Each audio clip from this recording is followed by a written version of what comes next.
Welcome back, ladies and gentlemen. I'll tell you what, we've had a little bit of a hiatus, and I take all blame. First Bo Nix went down, severe depression hit, and then, we see this Pro Bowl, whatever the heck that is these days. And then the dang Super Bowl that we could have won. I mean, I'm probably being a little bit exaggerative there, but after seeing them perform, there's no way we could have done worse. Tell me, VMAC, how you doing today? I'm good. I'm good. Well, not that there are allegations out there, but we'll address them head on. We were not on hiatus because the Broncos lost. Life be lifing, all right? So just back off first off. Let's start there. Back off.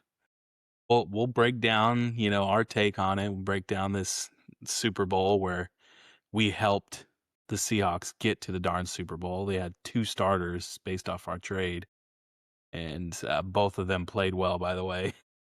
I'm like, oh my goodness. Aside from that, we're here. I gotta give my budget tips out there. This is what I do. This is what people come here for. And if you are people listening out there live or catching a replay, hit the subscribe button.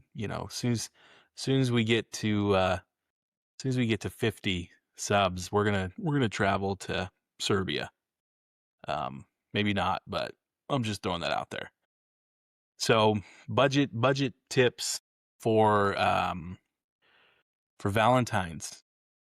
And I'm not talking about the special ladies out there in your life. I'm talking about father-daughter dance at churches. Valentine's season is the time to hit up Google and search father-daughter dance at churches. See if you can get yourself a nice little free date for you and your daughter. So check it out there for budget tips. And then I also want to I want to shout out here. I'm going to shout out all the people that actually purchase gift bags. I personally can't even remember the last time I bought a gift bag, but I have a closet full of them. So I appreciate you out there for birthdays, for Christmas, whoever it is out there that actually buys these gift bags. Just know as soon as you give them to me, they go straight to the closet and then we hand it out to somebody else. So I appreciate you out there. Whoever that is, keep buying them because I need them. So sharing some love for them. Hey, that's some good repurposing right there. For the longest time, I used Albertsons bags, but they did away with those here in Colorado. Can't do that stuff anymore. We grew up with an Albertsons, so I would call them all Albertsons bags, whether they're Walmart, King Supers, or whatever. But yeah, we went clean out here, so it's all the paper bags or the reusable bags. And hey, I may like you, but I'm not about to spend $1 for your bag. So it might be a newspaper or something like that. When I went out there recently, I was like, what is going on? I just jammed everything back in the cart and just threw it in the back. Even if I have to bring things in two hands at a time, I will not give you a dime for a bag. It's not happening on my watch. Right, that's a fact. So, tell me, VMAC, it's all settled in. How do we feel, firstly, about the AFC Championship? Oh my goodness. Yeah, what was funny is as I was watching the game, for some odd reason, I still felt like we had a chance, even though clearly looking back, we weren't going to beat that team because everything was lined up against us at that moment. You have the starting quarterback out, Sean Payton. He could sell a used car like nobody's business. Like if I would have went to a used car lot, Sean Payton would have told me, "Hey, this car over here is going to run just fine. This car might make it 5, maybe 10 years." And I would Chevy Nova right here. Man, I believed every word that came from that used car salesman's mouth. It was nowhere near. And you can say what you want about, this is his first game back. I mean, his first game starting in 3 years. It's the AFC Championship game. He was making rookie mistakes. I tell you what, so Cam Newton would have looked awfully good, wouldn't he have? We called it here. We said if at minimum you bring in Cam Newton for 4th and 1, what was the most important play in that game? 4th and 1, we're up 7-0. I have no problem whatsoever with them going for it. Some people say, why do you go for it, kick the field goal? You go for it because this is to go to the Super Bowl. You're I was at fine with home. it too. You're at home. You're on the 12-yard line, whatever it was. You go for the win. So I have no problem going for the win. I have a huge problem with the play call. But man, Cam Newton in his number 1 Superman jersey doing a quick little quarterback sneak sure would have looked nice right there. Yeah, man. Nope. It's pretty depressing to me so first off, I was kind of providing some false hope for that last game. I told you before we even did the show that my motivation for the team itself was kind of in the gutters. And I was sitting there watching, and unfortunately I was just, nitpicking where I'm like, oh gosh, this guy is just not going to get it done. And then I see the back pedal. I mean, that wasn't the only time he did it, but and it was like I was watching with my buddy Robbie, and I told him, I was like, it's one thing to backpedal and try to escape or something like that, but he was doing it with half steps and like almost as if he didn't know how to get away. And it was like, dude, what are you doing? You're taking half steps trying to back out of the pocket. Like, what are you doing? And yeah, it's just that play that I still don't think should have been ruled a fumble. That was just the straw that broke the camel's back. As soon as that happened, I knew it was it. Yeah, that's what cost us the game. He easily could have taken a intentional grounding, easily could have taken a sack. Done anything but what he did. Anything but what he did, and that lost us the game. And I agree, there was times where it was like, hey man, just step up in the pocket and maybe just see what happens. Instead, it was, let me, try and get around the edge. Let me what seemed like 3/4 speed around the edge. Like it was like he was never really felt. Dude, it was so weird. Yeah, it didn't feel like a full sprint. So obviously, quarterback play let us down. Defense did what they needed to do in that moment. The absence of J.K. Dobbins or any other effective running back hurt us. But then I also look at the game plan. So we have at minimum a heavy package where we could bring in Crumb at minimum, because we saw it. We saw it the week before where Crumb, or I don't know if it's a week or two. Yeah, it's a week before against Buffalo. Crumb scores a touchdown. Yeah. So at minimum, we have a heavy package. How many times do we see that? I don't maybe recall. once. Yeah. Maybe once, maybe twice. Meanwhile, the other side of the ball, the Patriots are bringing in what felt like 2 or 3 extra offensive linemen and just pounding it in the weather. Like, we can't make that same adjustment and say, you know what? He's not our guy. He's not gonna win us this game. So Stiddy is not gonna do it. Like, let's bring in some different formations or extra linemen and see if we can't beat this team up, which is what happened to us, and we just couldn't reciprocate. And I don't know if that's Peyton's just stubbornness that, hey, I'm a pass first guy, and Stiddy can win this game for us even though it's a near blizzard. So what ticked me off even more, and you can argue whether or not you think it was deserved or not, but you fire your offensive coordinator. I can't recall the last time they cut to the sidelines and showed anybody other than old Sean Payton looking over the bridge of his glasses at his play card calling plays.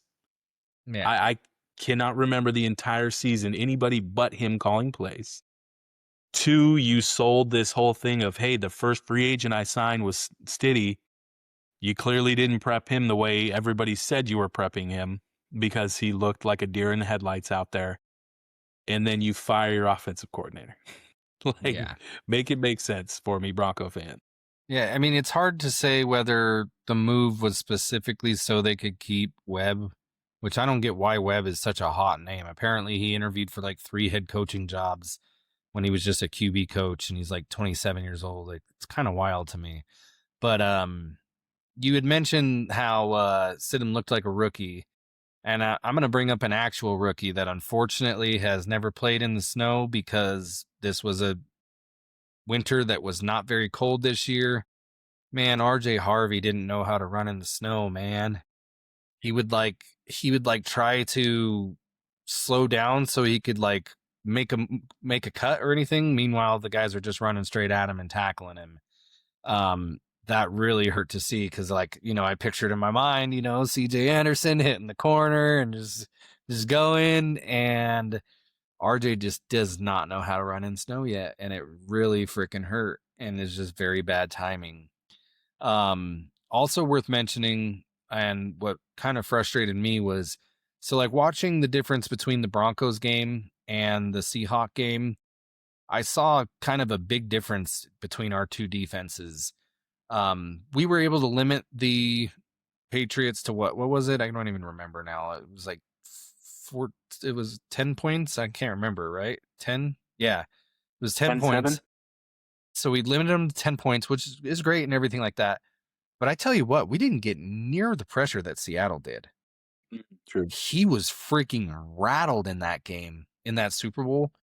But I even remember like just basically them not being able to get home to Drake in our game, and it just kind of shows the difference between the two defenses, which kind of shocked me. But yeah, speaking of the Super Bowl, do you have any takes from that? Yeah, we'll see what the two rookie offensive linemen from the Patriots do. So they're I think it was left guard, left tackle, both rookies. Absolutely horrible games. Horrendous games, false starts, blow-bys, getting knocked on your back. Just horrible games. They're rookies, so they got time to develop, but wow. I really can't remember a time I've seen at the NFL level, let alone the Super Bowl, just the NFL Michael level. Schofield. Like honestly, like that level of just getting absolutely dominated by anybody they put on your side. It wasn't like it was just one edge rusher from Seattle that just had an absolutely dominant. No, everybody they put over on that side just put in work on those two kids. No idea what they're doing. Obviously, they got a long way to go. Everybody's so excited. It's like you never know. Joe Burrow hasn't been back to a Super Bowl. And I'm sorry, Drake May is not Joe Burrow. he's not. He's good, but he's not, to me, he's not on Joe Burrow's level. So that was, one takeaways. We'll see how those two develop as they, get more time under the belt, but they got absolutely destroyed on that side. Oddly enough, the game really wasn't out of grasp until somehow, some way, he thought with 13 minutes left to just start airing it into quadruple coverage. The game was like, there was, if they make a play or two, you never know what might happen. But it was almost like he just kind of gave up, or McDaniels gave up on trying to coach him on what he needs to do. But it didn't seem as far out of reach until he started just jacking the ball up and forget what happens. Almost like what Stidham did on his late interception. But I'll stop talking about that. Yeah, so there was a few fourth down and ones that New England was conservative on and punted, and I was like, you can't do that at this point in the game. Like, you need to go for it. And I can't remember the name of that head coach. What's his name again? Vrabel. Yep. I understand you're a defensive coach, but come on, dude, you're in the Super Bowl. You've got to get some type of momentum. Like, I think those things killed him. You had mentioned the left tackle. I can't remember his name off the top of my head, but I read that he gave up 12 pressures, which is crazy in a single game. And he's the guy that I remember coming out in the draft. They said that his arms were like super short. So, like, here's the deal. You're a guard now. Like, if I'm that franchise, I overpaid for a left or right guard, and I'm gonna try for a tackle again because you can't do it again. You can't run that back. Yeah. Yeah. um, He's a good dude. I've seen a couple of interviews of him when he was back in college. Just, he's seems like a good dude, but he yeah, got destroyed.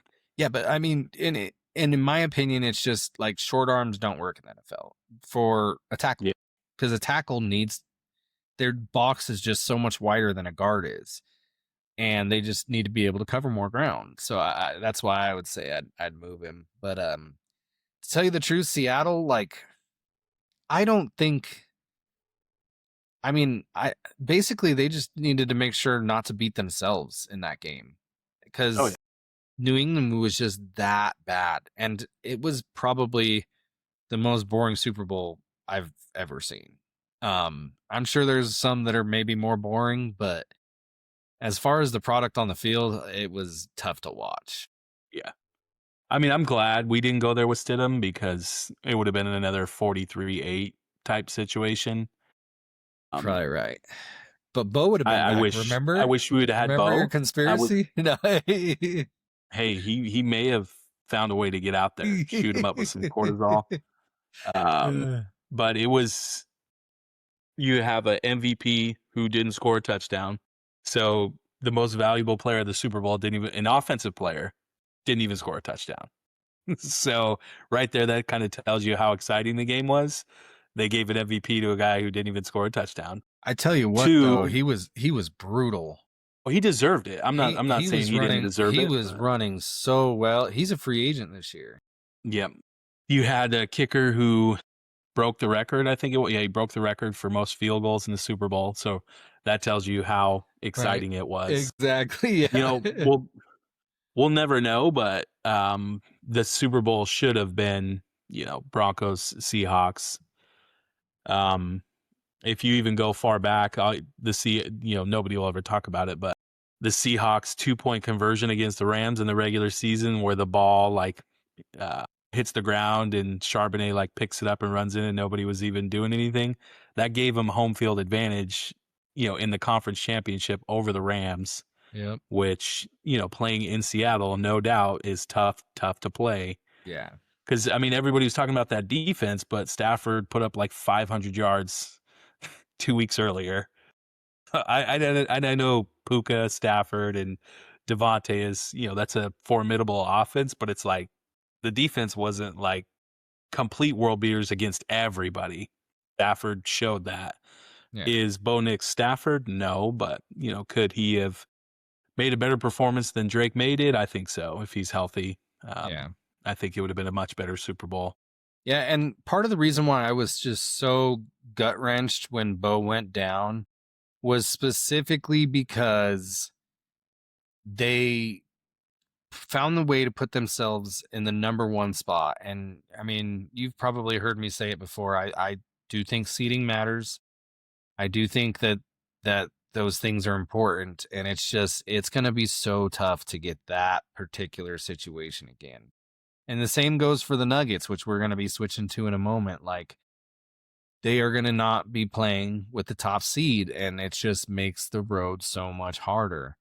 And I hope that we get a chance to get back to another AFC championship, let alone a Super Bowl. It's not a given,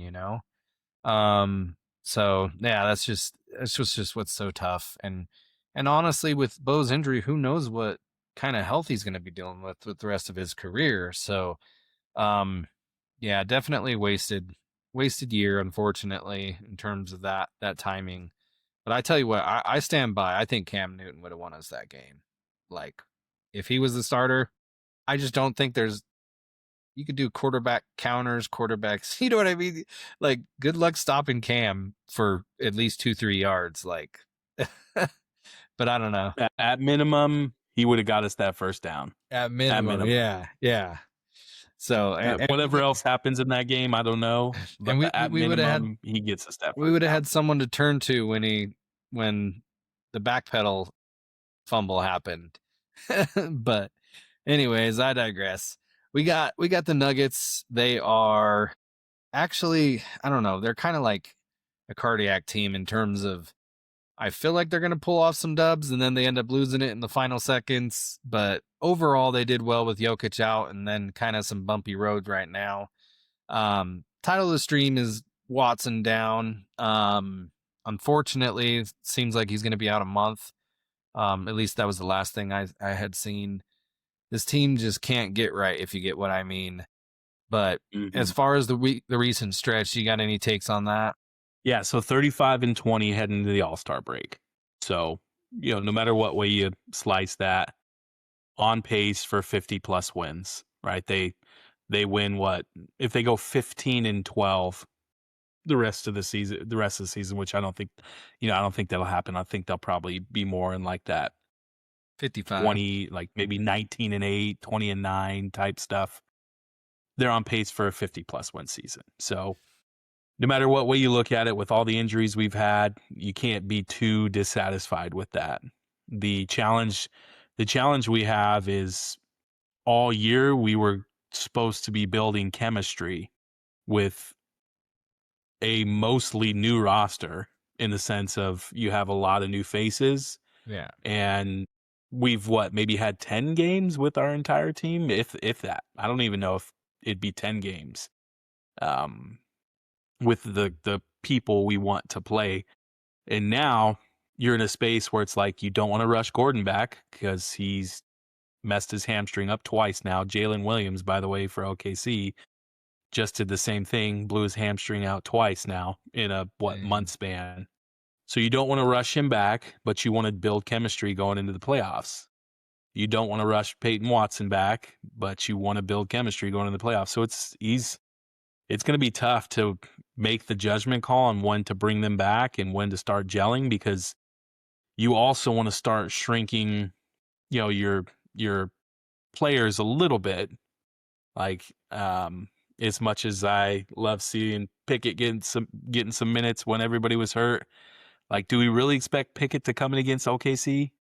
I mean, if we do, probably because somebody's hurt, not because it was like a, hey, let's see what fire Pickett can bring into the game. And really, it's probably the same with Strother. I know Strother got some minutes last year, and had a flurry in one game. Maybe he scored like 10. It wasn't like he put 25 up. But you probably don't want to see him too much in a series like against OKC or the Spurs or whatever the case is. So I'm very curious what they do. What I would say overall this season is, they're not a defensive team really in any way, shape, or form.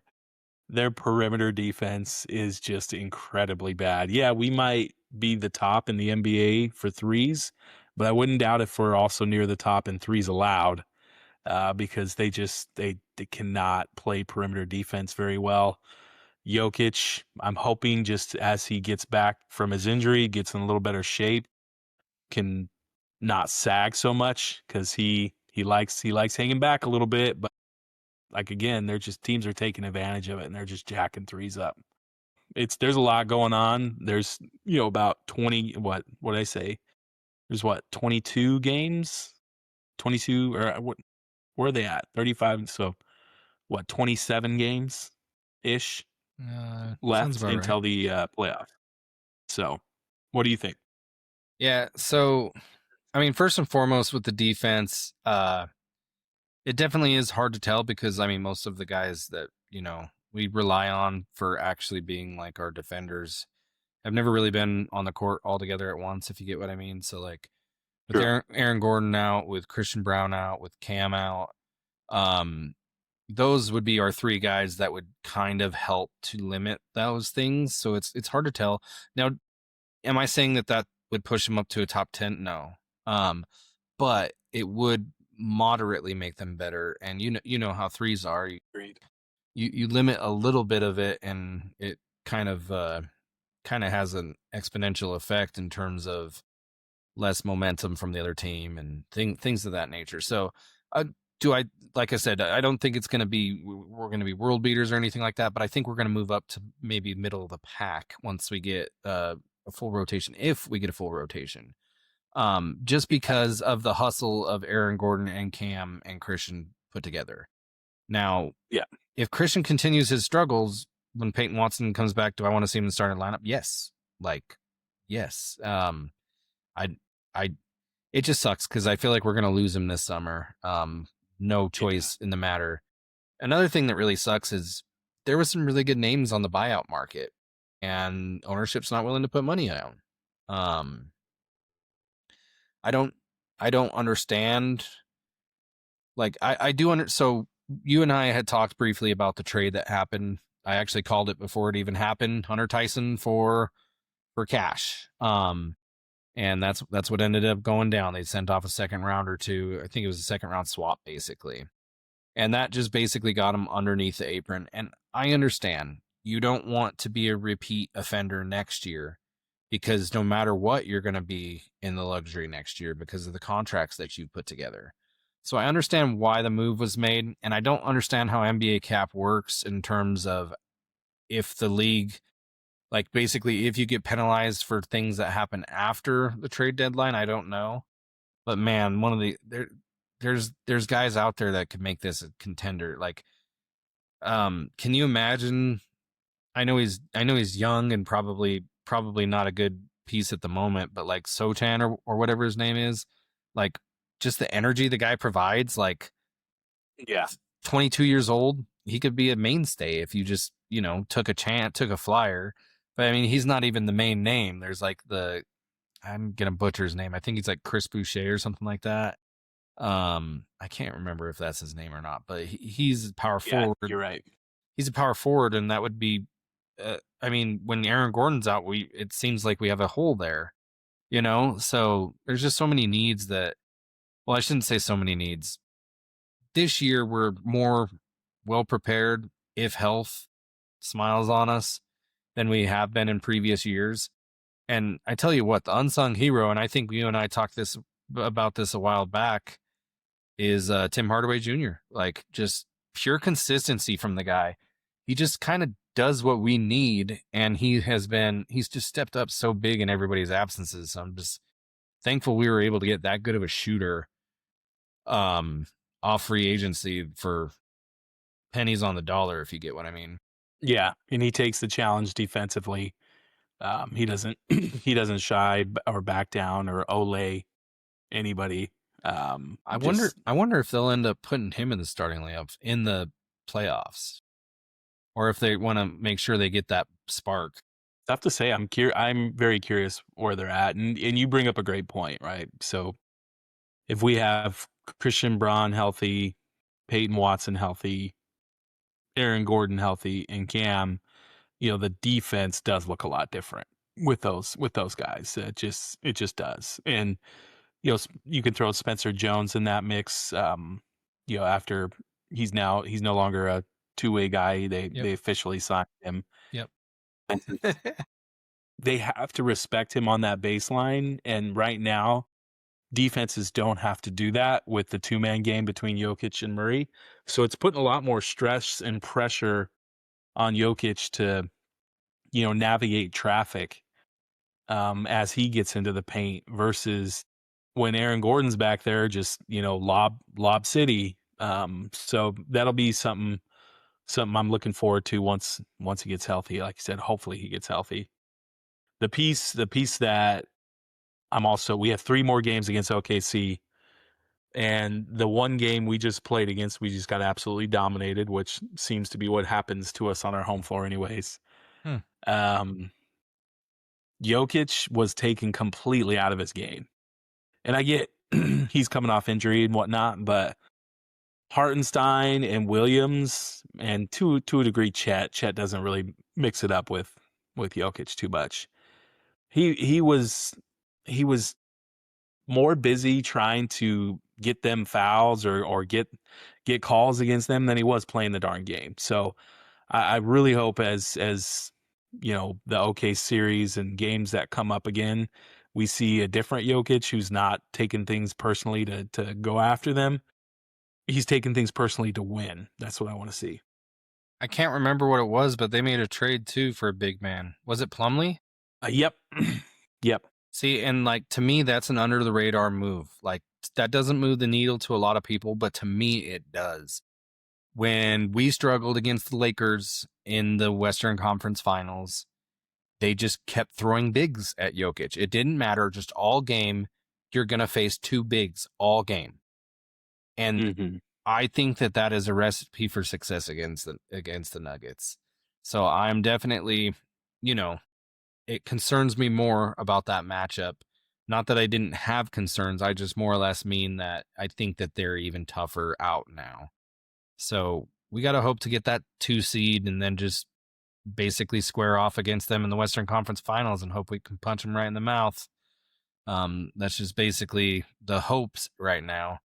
But who knows? Maybe we watch this team over to the home stretch and then they start clicking, getting healthy, putting it all together, and we get that same feeling. We're like, oh, whoa, this team can do it. Uh, to be quite frank, right now, I don't see that. And like, for example, the year they won the championship, every time we found ways to win close games, and I just don't see that from this team yet. And I do think that that's a valuable trait. Like, kind of, that's why I had so much faith in the Broncos before Bo went down, is because they found ways to win those close games. Like, they dropped a few in the early, but then they really figured it out. I just think it's a championship trait, so I'm hoping down the home stretch we see that. And then I don't know if you saw, but Jamal Murray is going to be in the 3-point competition. Kind of cool. He's an all-star. Got to give kudos to Jamal. And see, the thing is, Jamal, like, I love watching you. Like, you're probably the best point guard to ever wear a Nuggets uniform. Like, and that, I know I'm downplaying Chauncey and AI, but like from let's say from like a legacy standpoint, like when he's said and done, when he retires, like he's probably the best point guard to ever wear the Nuggets jersey. Especially since those other guys like did most of their damage elsewhere. Now Chauncey was, I'd say, the smartest. AI was the flashiest, but Jamal's just been, he's solid. So, Jamal, as much frustrations as I've given you over the years, that's me giving you your flowers right now.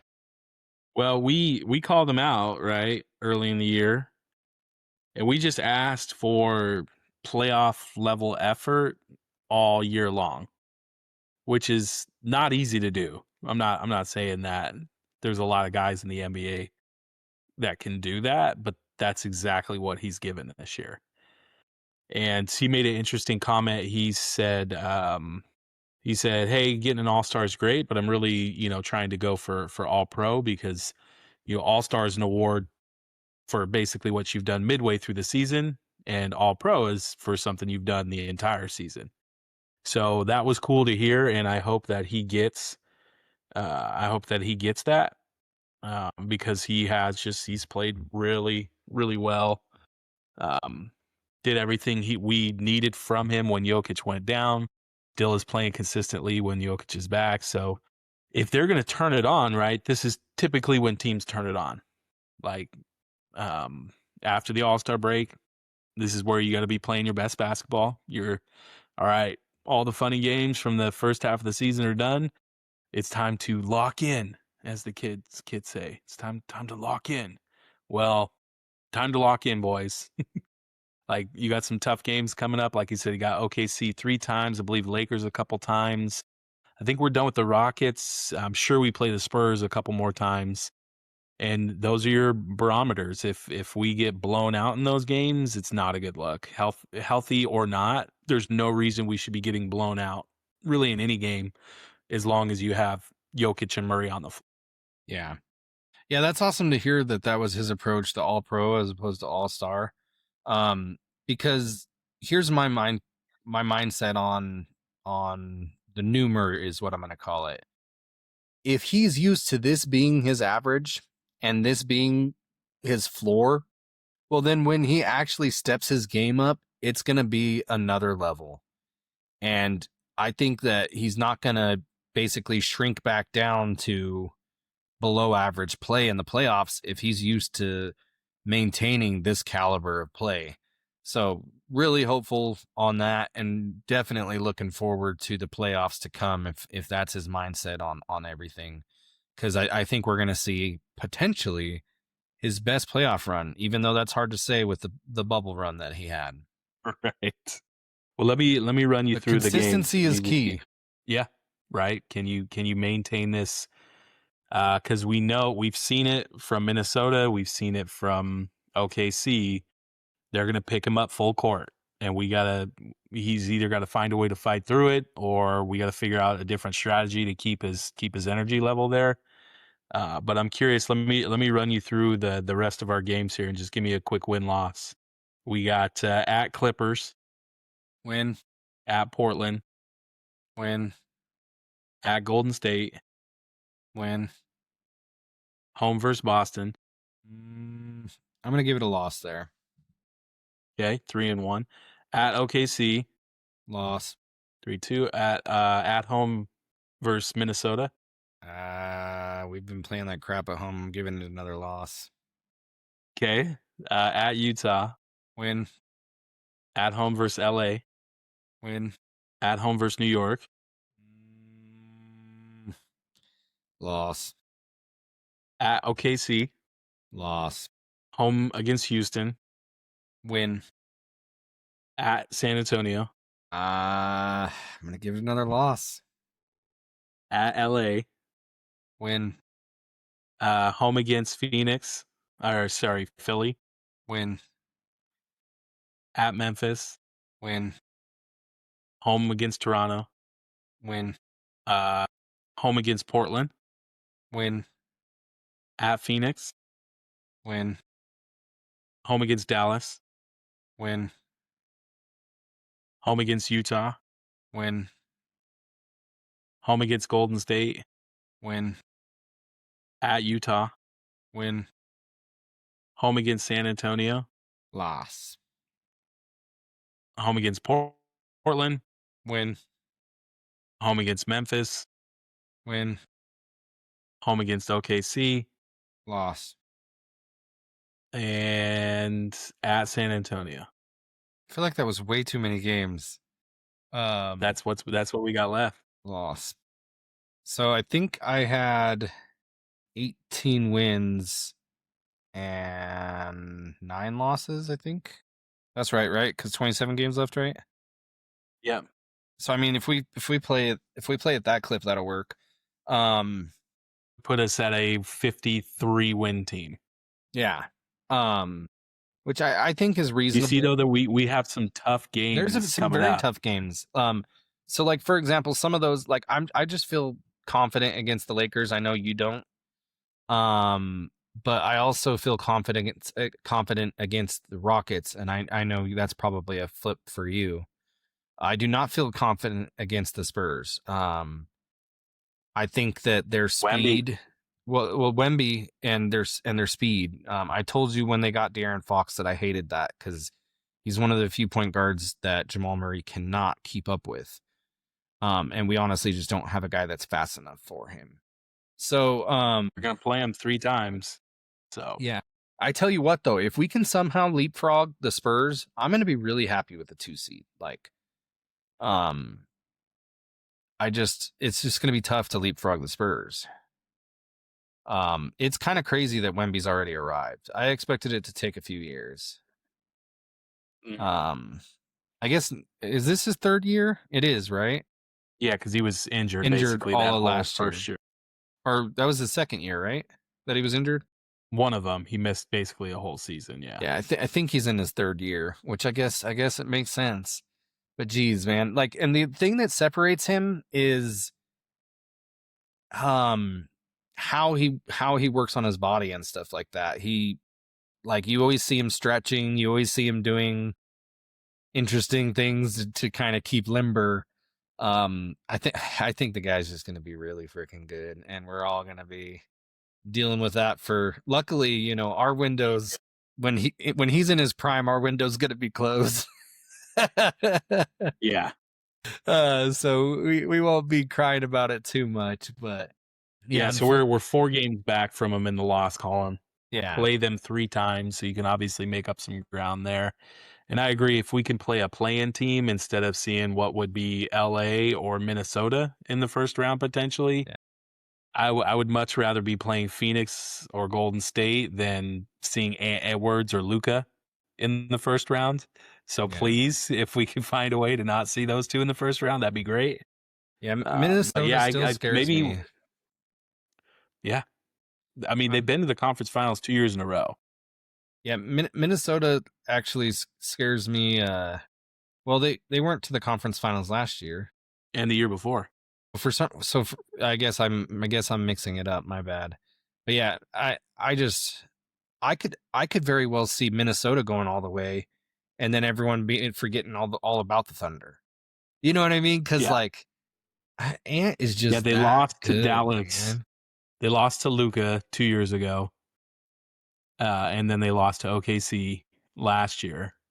So it's he can definitely make a run in the playoffs. And I've said he's disappeared in the conference finals. If you look at his stats, like he's not Hmm. played like Ant. So it's a tough year. We've talked about this. Yeah. Well, and really, what it comes down to is health, like we talked about. Hmm. Because if we can get healthy, we finally have depth, and we can actually. And here's the other thing. Like you mentioned, how you don't want to see Strother or Pickett in the playoffs. I'm kind of the opposite.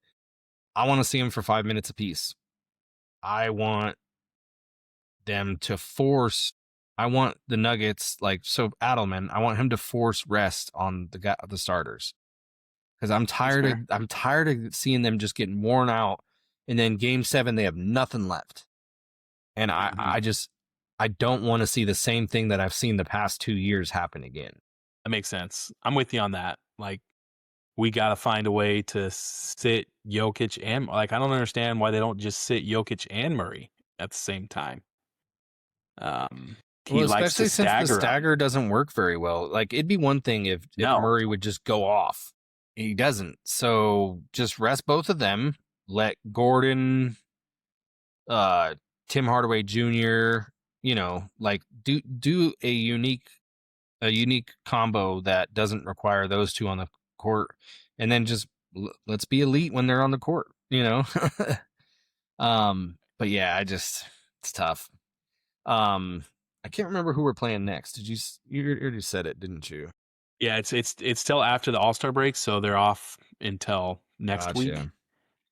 Um, I got to try to get some. I got to see if Bobby would want to go to a Nuggets Jazz game. That'd be solid. talk some trash. Exactly. Although he'd be happy if the Jazz lost those, so there is Right. that.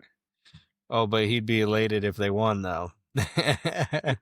So it'll be. So the Clippers are coming up He's after, a win-win. right?